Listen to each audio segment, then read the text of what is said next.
This is Carrie and Summer with the Say My Name podcast that gives a voice to women's stories. It's my story, it's your story, it's our stories of pain and healing.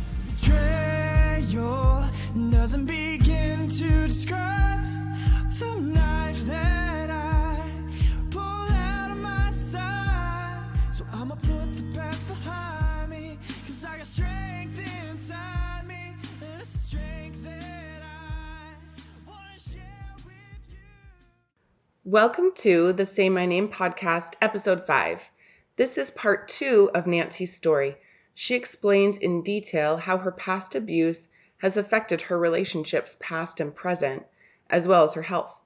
This episode is dedicated to all of the questions we had during our first interview but didn't have time to ask. The flashbacks happened when the abuse with my ex-husband was happening, but it wasn't like a specific moment that I remember when I was like, oh, wow, that's weird. It was as if, the only way I can describe it is that in my mind and in my body, I just started remembering that my whole childhood was dealing with the loss, the death of my grandpa, but also what he did to me and how he touched me. And I don't know what exactly triggered those things, because the abuse was both verbal and physical with my ex-husband. So I'm not really sure that there were like specific triggers that made those things happen. It was just like an ongoing thing that it was as if all of the past of my childhood just was back in my conscious mind, if that makes sense. It was just weird. And the thing is, I never talked about the abuse from my grandfather in all the years I was having abuse from my son's dad. And in fact, when I started going to counseling for the abuse from my son's dad, I didn't tell my counselor about the abuse from my grandfather. And I was thinking about that today when I was kind of looking at the questions you wanted me to talk about. I'm like, dang, I don't remember ever bringing up the abuse about my grandfather. Why? Until I divorced my daughter's dad in 1996. But she's the first person that was a professional counselor that I ever told. And I was like 26 already. So what that tells me when I kind of think about that is that I pushed so much of the stuff from my childhood so deep that I felt like I had dealt with it and it wasn't affecting my life. And I think that's really important to talk about, because we do that. And I think the things that happen when we're children, they totally affect our lives.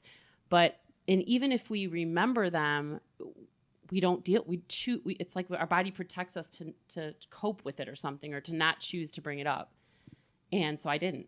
Right. I really didn't start dealing with those emotions until I pretty much told my parents in a letter and my siblings. And that's when I started that was my voice being heard, telling them, writing them all this letter, like writing one letter to my parents, making copies for my 3 siblings, mailing it to them, and then talking to my sisters on the phone about it, opening up myself to talk about it in my own private time too.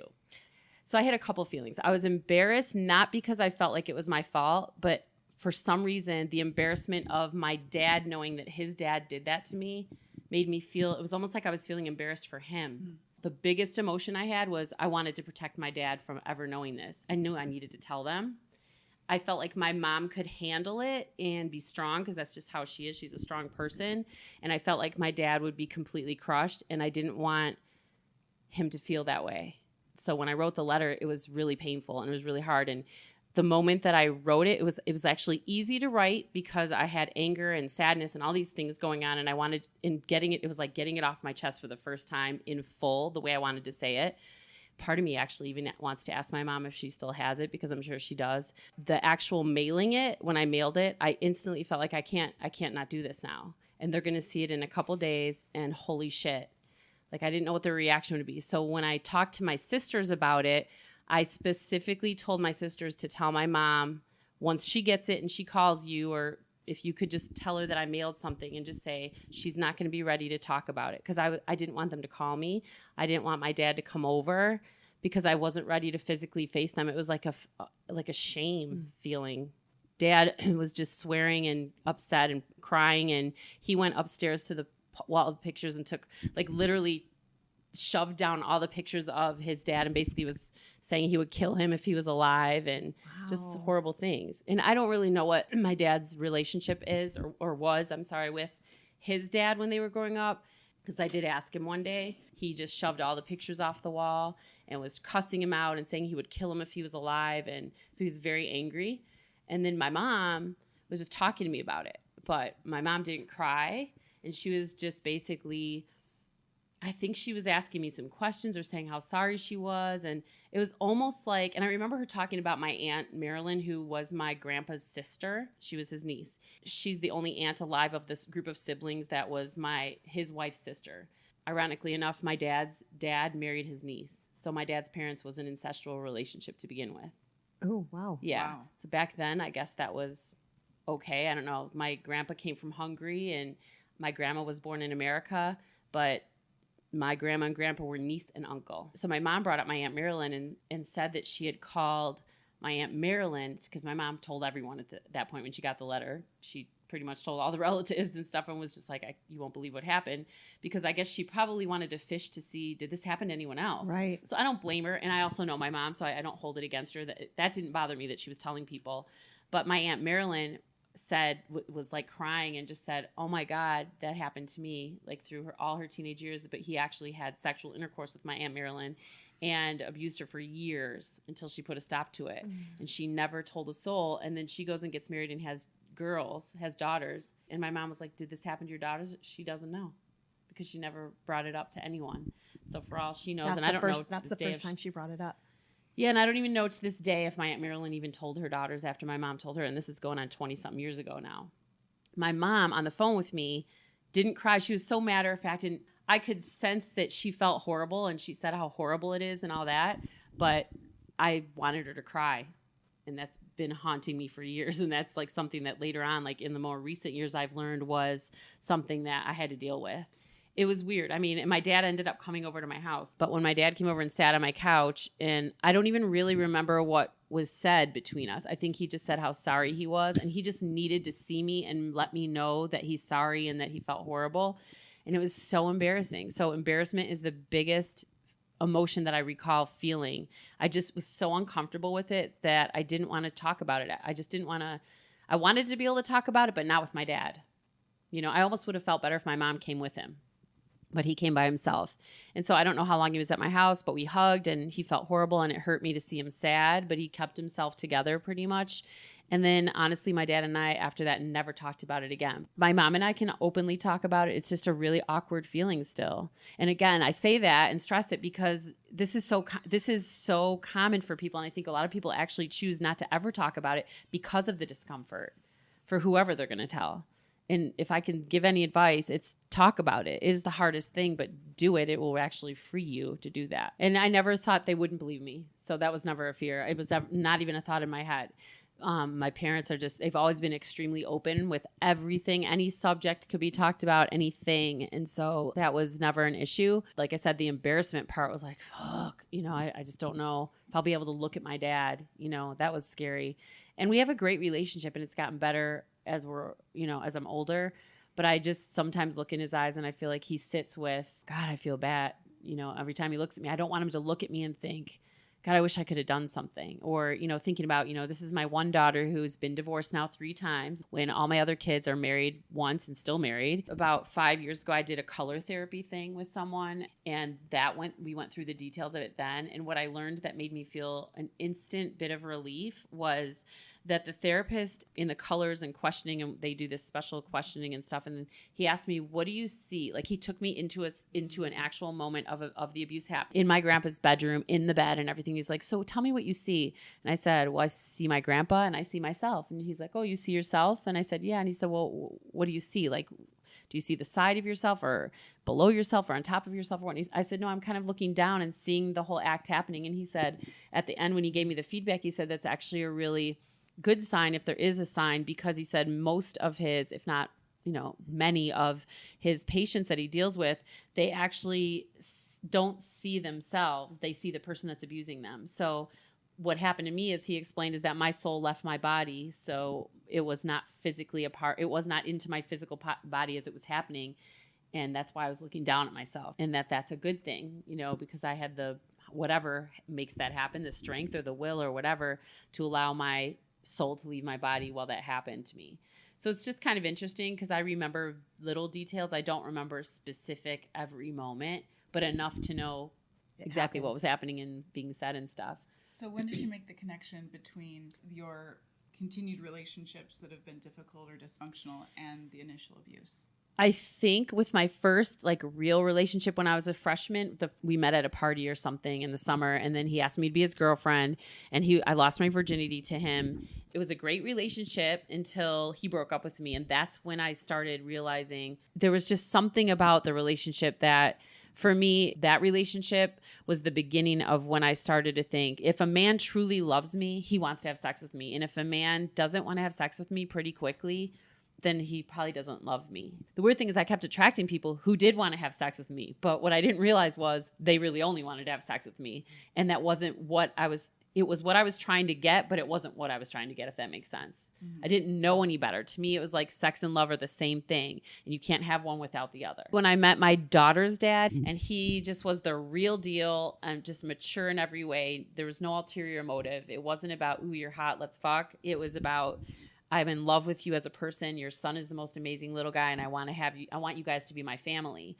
And he was just such a wholesome, good guy. His purpose in my life was to show me what real love is. Because to date, he is the only man, in my opinion, that genuinely had no ulterior motive. He truly loved me from the depths of my soul. And the outside part of me came last. I mean, it was great and helpful that I was attractive to him in his eyes, but it wasn't my physical beauty that drove him to fall in love with me. And it wasn't the lust factor or the sex. I think with him, that's when it all clicked into place. But then after him, I went back to the patterns. But now, like through a few more relationships, I feel like I've learned lessons with every relationship, but I still haven't totally gotten it exactly right yet. But I'm very aware now. And I feel, especially with the relationship I'm in now, I feel very aware of what I'm supposed to feel and why, and what I'm not supposed to feel and why, and I take action when any of those feelings happen. So when I look back, everything about him took care of my every need. There was nothing missing from him, and everything was all with good intentions, and it was all genuine and authentic, and he made me feel safe. There was no lying, no yelling, no cheating, no fear of any of that. I was so secure with that man, and he was a loving, beautiful man, is still a loving, beautiful man. But when my son's dad died, I felt like I just wanted to be free in every way.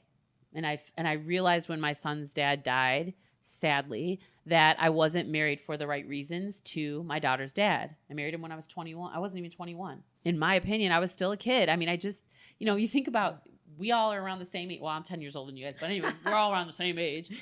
The thing is, like, if you think back to your life and you say, okay, from the time you're 20, then you go to 25. For me, it was 5-year increments. I feel like I wasn't at all the same person at 25 that I was at 20. I definitely wasn't the same person at 30 that I was at 25, and so on and so on and so on. And now at 49, I'm like, ooh, I've learned a shitload of stuff. And I feel great about that. And I don't feel like, damn, I learned it so late in life. I feel like I needed it to happen exactly when it happened. All that clicked with my daughter's dad. And then I just needed to be free from marriage at that point, because I felt like I deserved to be madly in love, passionately in love, lustfully in love with whoever I'm going to marry. The good and bad of that is I divorced a wonderful man who probably would have loved me till the day I die and been loyal. And I had 5 or 6 more shitty relationships along the way until I am where I am now. I had moments of sadness and stuff. Some people would say that I did have depression. I would say that I don't feel like I did, but I had moments where I felt sad. So my depression was when relationships would be not what I wanted them to be, or I was getting lied to or cheated on or things like that. That's when I would start feeling 2 things. I would feel like, why is this happening to me? And I would feel like, what am I supposed to try to understand and learn from everything that happened with my grandpa? Like, why can't someone just love me for me? I would ask myself questions and try to figure that out. And I would like beat myself up about it. Like sometimes I would get to that point of heartbreak and sadness where I'd feel like, how am I ever going to go on? And how am I ever going to feel good about myself or feel good in a relationship or be loved the way I want to be loved? But there was always that little bit that was like, girl, come on. You always move through it. Time heals all wounds. Everything's going to be okay. It wasn't like I sat around and moped every day. I'm just not that person. I always get up and find something to laugh about. I always had a good day with moments of shit that I was dealing with.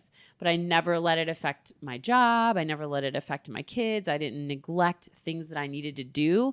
It was just kind of an overwhelming sadness and a wonder, like, am I ever going to just get someone that actually loves me for me? And it's not about the sex or not about them having this habit or that habit or whatever. I've always lifted weights. Since I was like early in my 20s, I dated a guy who's a bodybuilder, and he taught me a lot of good stuff in the gym, and I loved going to the gym. I was obsessed with the gym at that time, and I was going twice a day. So I would go like in the morning before work for like an hour or two, and at night again at like 11 o'clock at night sometimes. I was just obsessed. And when I think back, I'm like, damn, my body was hot back then. And yet I was buying Hydroxycut, and I was trying to lose weight, and I felt like I was too big. And I think back and I think, where was I too big? I don't know. It was just like an obsession. In one of your questions, you said, do you think some of that body image stuff had to do with the abuse? I don't know that it did from my grandfather. I don't think it did at all from that, but definitely from my son's dad. When I was with him, I was young. I was, 18, 19, 20. But I remember he used to always tell me, like, when we would go out to eat, don't eat the bread. Don't eat that. Like, he would bitch about stuff that I would eat. And I remember there's two vivid things that he said that have always stuck with me and hurt my heart. Once at a Christmas, we were sitting at his parents' house in Christmas, and he knew what size I wore. We had been together for a long time, and he loved me wearing little mini skirts and little tight stuff. And he bought me this really cute denim mini skirt. And when I opened it, I was like, this is a size 4. You got the wrong size. He goes, no, I didn't. In front of his whole family. Oh my God. And I said, I don't wear a size 4. I think I was a size 8 at the time. And I don't think I was ever a size 4, maybe my toe, but, but I was like, no, I don't wear a size 4. I wear a size 8. And he's like, that's what size you should be. Oh my God. And I was like, fuck off and die right now. I have so much rage. I know. So I was like, wow. And the thing was, the mini skirt was actually a stretchy denim too at the time. And I just was like so humiliated in front of his entire fucking family. And I'm like, are you serious? I could actually, as I'm telling you, I could picture the whole scenario. We're all sitting around in a circle in their family room in Palatine, and I open the box all excited, and there's this little teeny mini skirt, and I'm like, this looks so small. And that's when I looked at the size, and I'm like, you got me the wrong size. Wow. It's a 4. He's like, no, I didn't. And right in front of himself, I don't even think his family said anything, which I should have chopped them all up at that point. But anyway, so that was one. And then the other one was, the other memory that I have is, right before he died. So he was at my daughter's dad's house. So my husband at the time, and he came to see our son, but he also came to see my daughter because she was just born. And I remember he was standing in the kitchen kind of towards the hallway, and at the end of the hallway was a bathroom, and I had to use the washroom. So I handed my daughter over to him. I said, here, hold her. And I walked down the hall away from him to go to the bathroom. And he's like, wow, that's a wide load. And at that time, first of all, big butts weren't popular like they are now, so I didn't appreciate my hips and my ass at the time. And you got a good butt, girl. And I got a good butt. But anyway, thank you. So I was like, fuck that. But it hurt my heart. I didn't cry about it. I remember it like it was yesterday. I walked in the bathroom, and I just sat there on the toilet, and I was like, did he just say you have a wide load? Like, I'm like, who fucking says that? Yes, to answer your question, I think my weight gain probably had something to do with all of that stuff that I still was holding on to, but more in my subconscious than my conscious. Because at the end of the day, 2 years ago, 3 years ago, 4 or 5 years ago, I wasn't thinking of my son's father saying some shit to me. I don't give a fuck what he thought because, whatever. But my ex-husband, who was the most recent one that I separated from in September of 2011, he loved my body and he would have preferred me bigger. But here's the catch on that. This is all like making great sense now that you open that Pandora's box. He himself, 6'5", big dude, husky, great shape everywhere, but he had a big belly. But I was madly in love with this man, and no one could tell me different. And in my opinion, he was the most hottest, gorgeous, sexy thing on the planet. Big old piece of chocolate. But anyway, he loved my body. But then I started going and lifting weights and stuff. And at times he would say that I was getting too thin. And all the women he ever cheated on me with, which were about 6 that I knew of, they were all hugely overweight. So I was weightlifting and stuff, but my husband at the time he was his truck driver over the road. So he was never home. And we had moved from Chicago to Atlanta. And I think part of why I gained the weight when I left him was like, I just decided, fuck it. Like, I had been lifting weights and all this stuff, but my husband wasn't there to enjoy me and I wasn't there to have him. And so all that different stuff, I think, probably added up. When I moved back to Chicago, I just stopped going to the gym, like cold turkey stopped. And a bunch of things happened all at once. So I moved from Atlanta back to Chicago on December 15th of 11. I don't have a home. I'm living with my hairstylist girlfriend in the city until I find a place or figure something out. I start going through premenopause. All my eyelashes fell out, and it was the start of my weight gain, and I was eating just anything I could find. And then fast forward to 5 years. So between 2011, 12, 13, 14, between 2011 and 2016, I gained 50 pounds. And when I left Atlanta, I was in good shape. I wasn't like toned and as shapely as I am now. Like there wasn't muscle tone. I was working out every day. I was doing a lot of cardio, but I was decent. I was probably a size 8, maybe a 10. So I was fine. But then that shit just spiraled into, I don't really care about myself. And then over those 5 years, there were moments where like I joined Export Fitness, and I would go every day for a while and do cardio. I wouldn't do much weightlifting. And the reason why I didn't do a ton of weightlifting, because when I looked in the mirror, I felt too embarrassed to go and do weightlifting. Even though I knew what to do, I didn't like how I looked. I was like, God, how did I get this way? And I just always felt big, but I didn't change my eating habits. And I would just have moments where I'd go to the gym for a month, stop going for 3 months, go to the gym for a couple days, brag about it on my social media, and stop going. It was just weird. And I tried all different things. I did the Shaun T thing and just different exercise videos, trying to fit it into my day. I definitely look back now and think, I did obviously have body issues at that point, because here's a man that cheated on me and he went with all these big girls. And even though I knew he was madly in love with me and loved me and there was nothing wrong with my body, the people he chose to cheat on me with were way bigger than me. So in my head, I'm thinking he likes big girls, but I don't want to be a big girl, but I don't give a shit right now. So whatever happens, happens kind of thing. What's the biggest size you got to? I was a 16. I was a size 16. That was horrifying. I weighed 200 pounds when I moved here on September 30th of 2016. It was just like embarrassing, the thought of being naked. And all I ever wanted to do when I looked in the mirror, all I ever wanted to do is I wish I could put a bikini on and be in public. First of all, I'm very vain. I still am. And that's fine. I'm totally cool with that. But there was my whole life, I was so proud of how I looked. Yeah. I thought I looked great and I felt great. And all of a sudden, I feel horrible. And I just would look in the mirror all the time. And my daughter would say, Mom, stop complaining or do something about it. And she's very active and she's very fit. And she would, whenever she would be at my house, she would say, before we'd go to bed, come and do sit-ups with me. Come and do push-ups with me. Come and do this. And I would say no. Like, I was like, I don't know why you're doing that. Like, I don't want to. I'm too tired. I would make so many excuses.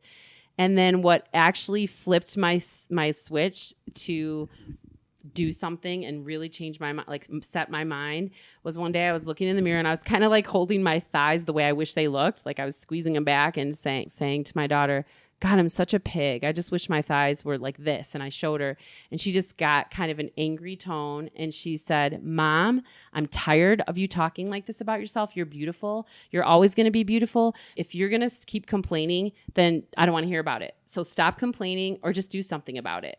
And instantly I felt like crying. I felt horrible that I was being a horrible role model, because I'm always telling my daughter, you're beautiful, which she is. I wouldn't lie. She is beautiful. But I was always telling her how to not worry about what other people think. And I'm sitting here saying I'm a pig every minute that she's with me. So that was the light switch, thank God, that went off. And from that moment, I just knew that I was going to totally change my life. And I already knew at that point that I was planning on moving to Arizona. And my parents are very, very into working out. So my parents work out 6 days a week. Every morning, 7:30, like clockwork, they're at the gym. My mom runs 17 miles a week, and she'll be 77 in December. And so I knew I'd be in a home that had healthy food options. I was going to have good role models. When my parents said, don't worry about anything right now, just come and live here until you figure out where you want to live and get your shit together. Come and stay here. And I knew right then that was going to be the change. And I never turned back. I went to the gym at 7:30 with my mom, and I'll never forget walking from the car through the parking lot. I had on my yoga pants and everything, my little outfit with my tank top, and walking, I was like so out of breath because I just was very uncomfortable in my skin back then. And I went in and I worked out and everything. And then I went every day, and I was at the smaller gym. There's like a big rec center where I live, and then there's a smaller gym, and I was at the smaller one. And I went into the gym, and I actually was doing weightlifting that day, and I stood in front of the mirror and I was like, this is not what you look like. Like, I wanted so bad to look like my old self. And I realized right in that moment how big I was. And I remember when I went back in the car, walking back to the car, I was so out of breath and so uncomfortable. And I just bawled my ass off. I don't know how I got this way and I need to change. And when I think about why did I decide to lose the weight, my daughter helped me flick the switch, but it was not for my daughter that I was losing weight. It was not for my son's dad. It was not for my grandpa. It was not for my ex-husband who cheated on me. It was 500 million% only for me. And I think that's so important. If you're doing it for anyone but yourself, it won't sustain. Fail. Yeah, you just can't do it. It's still work today, and it's hard. And like Carrie knows very well that there's times I go to Chicago like every other month or every couple months, and that week or sometimes 2 weeks, and there's been, when my second grandchild was born, I was there like the whole month of March. And although I go to the Lifetime Fitness so I can go there and work out, it's a struggle sometimes to be able to work out every day just for various reasons. I don't have a car when I'm there. I'm relying on other people, my family for rides. I have other things going on and I still have to work because I work from home. And then I'm not eating the way I eat here. Here, I cook my meals all the time. I eat at home and I cook and I buy groceries and I buy vegetables and I eat what I'm supposed to. There, it's like, we need to eat out for this meal. Oh shit, it's lunchtime. We got to eat out again. Like I'm totally off my routine. It's one thing when I post all these pictures and I'm showing that I go to the gym every day and I'm obsessed with it and it's my lifestyle and I love it and that's all great. And maybe some people might think, well, okay, you have the time, you work from home, or you have the ease to do this, or you have the money. I don't know, just whatever people are thinking. But the truth is, it is self-talk every day for me to go work out. Even with Carrie, I love it and I look forward to it. And I actually authentically love being in the gym. Like I don't dread it, but it is it's mental work for me to go, because of all the times that I was or am in Chicago and off my routine. It does something to your mind and you get comfortable with not going. And there's that part of you that comes, it's like I have the one person on my left shoulder and the one on my right, and the one on the left's like, damn, it feels good to eat that piece of cheesecake, and you haven't been to the gym in 3 days, and wow, don't you wish you never had to go to the gym, and wow, you're fit now, so maybe it's okay to take a few days. Now, let me say this. It is okay to take a few days. It is okay to eat sweets when you need and want to eat them and get over it, but it's not okay to do it like you have everything in moderation, and you can't get off your routine. People should have rest days. I don't think you should be obsessed and be in the gym 7 days a week, killing yourself. You need to rest your body. But when it becomes your lifestyle, every day there should be something, whether it's yoga one day or maybe go ride the bike and do a little cardio one day, or just something to keep your body moving. But I don't kill myself over it anymore, but it is mental work for me to stay consistent. There's no doubt about it. And people need to know that. It is, if you do not set your mind and set the intention and literally make it, whether you have to write it in your calendar or put it in your calendar on your phone that it's an appointment for yourself, then you have to do that. You're committed. Yeah, I'm totally committed. Like totally. I don't ever want to be a size 16 again. You know, I'm not looking to be a hard body and be in a magazine or on a stage. I'm looking to just feel and be healthy. And I feel healthy. And I am healthy. And I actually enjoy healthy eating. Like I always tell my daughter, if I win the lottery or come into some sum of money, the very first and most important thing that I would want to spend it on is a personal chef to Hands cook down. healthy stuff for me. I love sweets. You can ask anyone, but again, especially my daughter knows, put a cupcake in front of me and it's over. And if there's sweets in front of me, I'll want to eat them and probably will eat some of it. But if there's not stuff in the house, I won't go out of my way to buy it. And that's another thing that I've learned to do, which is really hard for some people. I even actually am to the point, in fact, I went to the grocery store yesterday and the lady in front of me was by herself. I don't know if she has kids or whatever, but everything she bought was not good for you. It was a lot of processed meat and processed food and tons of different chips and piles of soda. And in my mind and in looking at it, it actually made me feel sick because I won't buy any of that. I don't like any of it. My weakness is sweet, but I'm to the point where I actually love eating healthy, that I will go out of my way to look for something healthy first. And I want to learn how to cook more healthy things. And I'm more turned on by healthy food and clean eating because I feel so fucking good when I eat clean. That's a hard place to get to too. And I'm here to tell you, it doesn't happen overnight and it doesn't happen in 2 weeks or 3 weeks or month.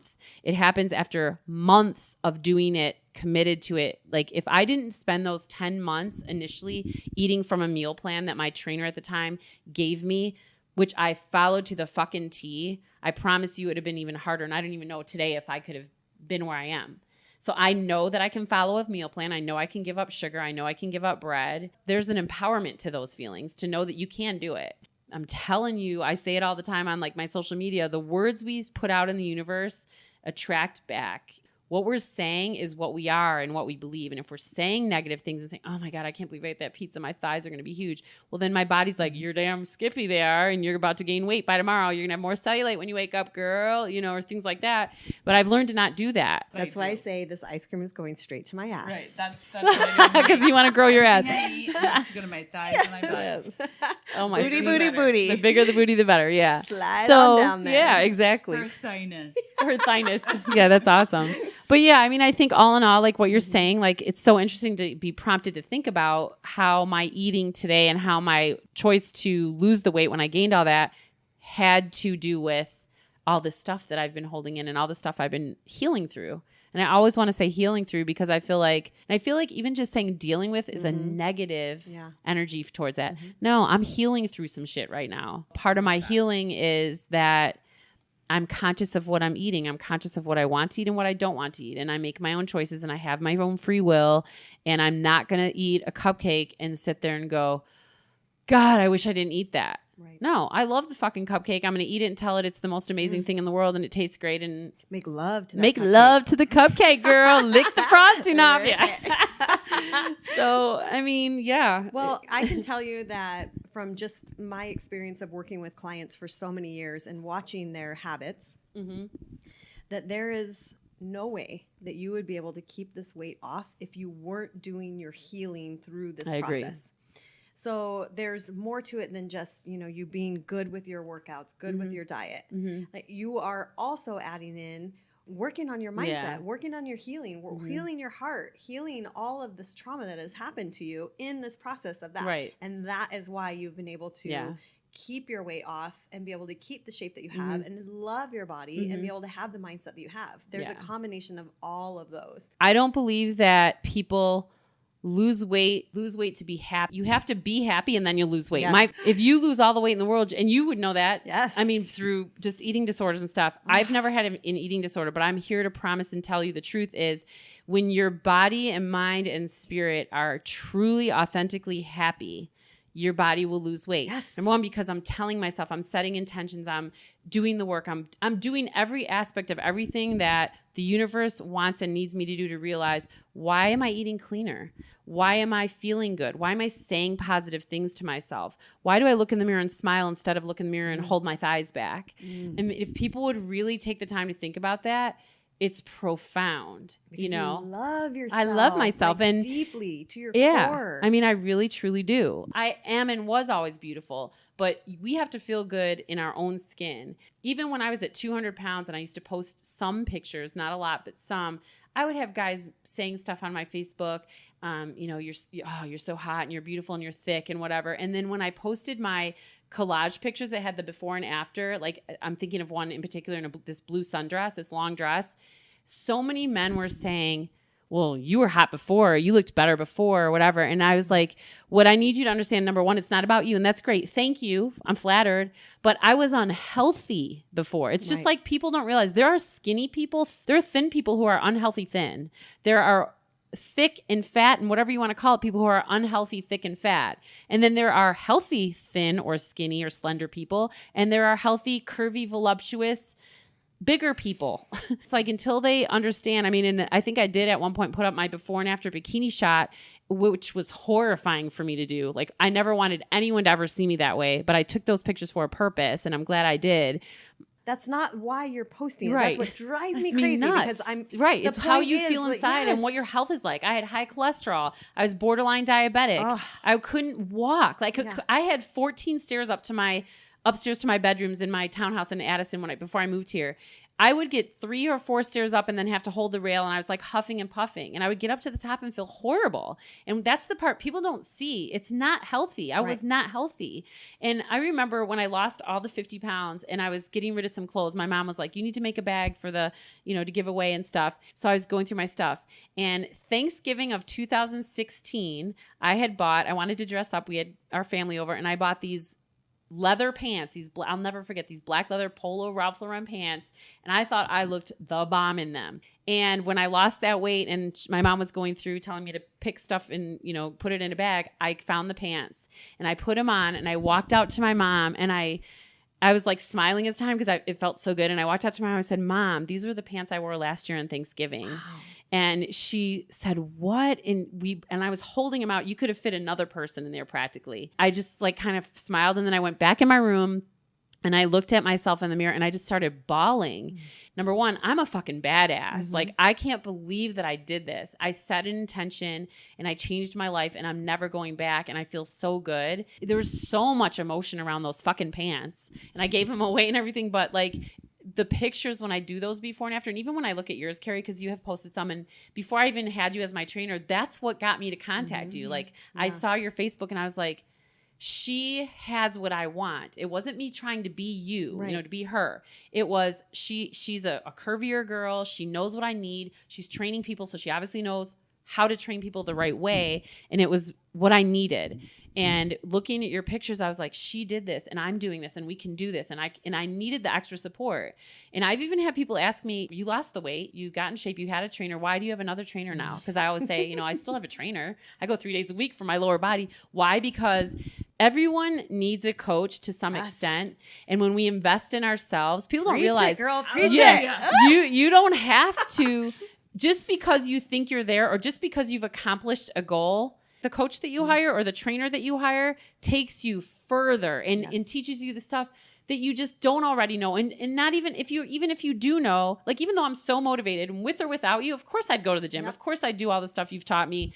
Being present for myself, showing up for myself when I go to your gym, it's showing up for you, but it is showing up for myself. And it's me saying, I am actually paying money because I'm worth it, because I need to stay this way and feel this way always. And it's being around other energy that is so powerful. People don't realize that the energy on your own might be one thing, but like you said, it's not motivation will not sustain.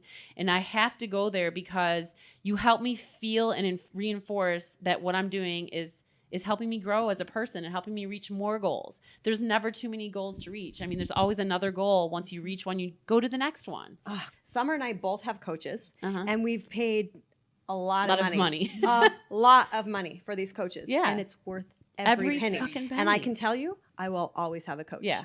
There are some women that can be a size 16 or 14, 12, whatever, and they are at their optimal, healthiest weight. Or bring it down to a size 0. They can be at their ultimate. I was not at a size 0. I was at, probably should have been hospitalized. And at size 16, not healthy at all as well. Such a good point. So only you know where you are healthy. If you don't feel healthy, you need to dig deep and go beyond what you're eating and what you're doing or not doing with exercise, because the not being healthy, in my opinion, in my experience of growth, has everything to do with everything that happened in my past. Everything about childhood. My parents always told me I was beautiful. It was not about that. I was abused as a child, sexually abused. I was abused as a teenager, physically, emotionally scarred and abused. And all of that has to do with my health. It all does. That's really important. Why take care of yourself if you don't feel like you're a good person, or that you're worthy of being healthy? To heal yourself on the inside, then your body naturally follows suit. It's such an awesome thing. It's a flower blooming. Like, if more people could actually dig deep and really believe that in their heart, I think people would be so much more healthy. I wake up every single morning, and before I get out of bed, I thank God for the day, and I thank the universe for giving me good rest and sleep, and for keeping me healthy and keeping me happy and keeping my spirit alive and soaring. I do it every day without hesitation. I say it out loud. And then I reach over and I drink a pile of water.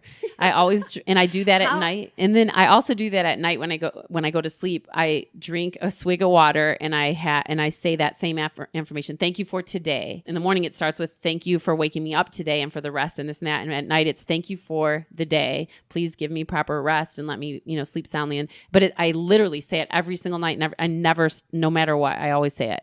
So that's how I start my day. That's number one. Like, again, words are powerful, and words attract what you need and want. And then number two is water. The water in the night and the morning isn't just the water. I only drink water or like green tea or hot tea. I don't ever drink soda. I wasn't raised with soda, so that wasn't hard for me. And I know it's very difficult for some people who do, but you're doing yourself a huge disservice that's something so worthy of just quitting cold turkey and saying fuck it, because you're really killing yourself slowly. But that's a story for another day.